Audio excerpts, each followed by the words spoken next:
With the Halloween season coming up, let's talk about a movie that you probably just barely remember, and that's Igor. Igor was directed by the director of the Emoji Movie.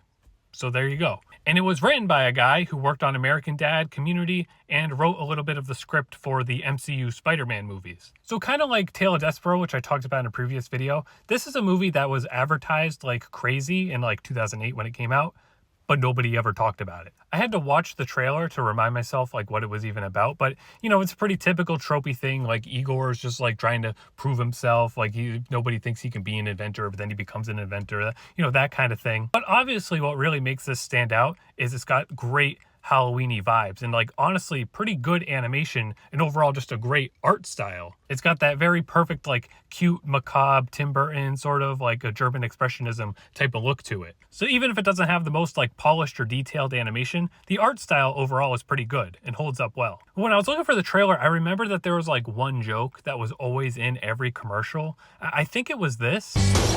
Pull the switch! Switch! Switch!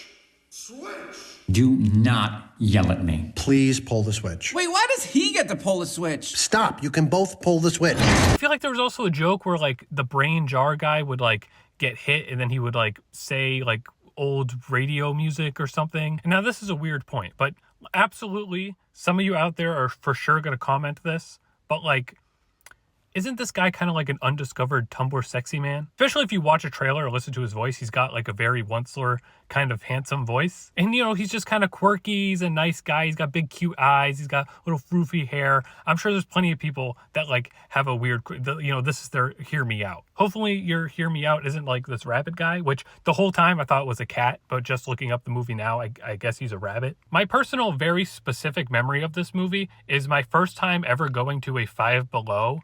This movie was there on DVD and I was like hyped. Like you're telling me you could get like a real movie for $5, like none of that direct to DVD nonsense. Like this was a real movie that I hadn't seen, that I wanted to see, that I could pick up for $5. I was like, oh my God, that was crazy. And of course that's how I first watched the movie. And I probably still have that DVD somewhere.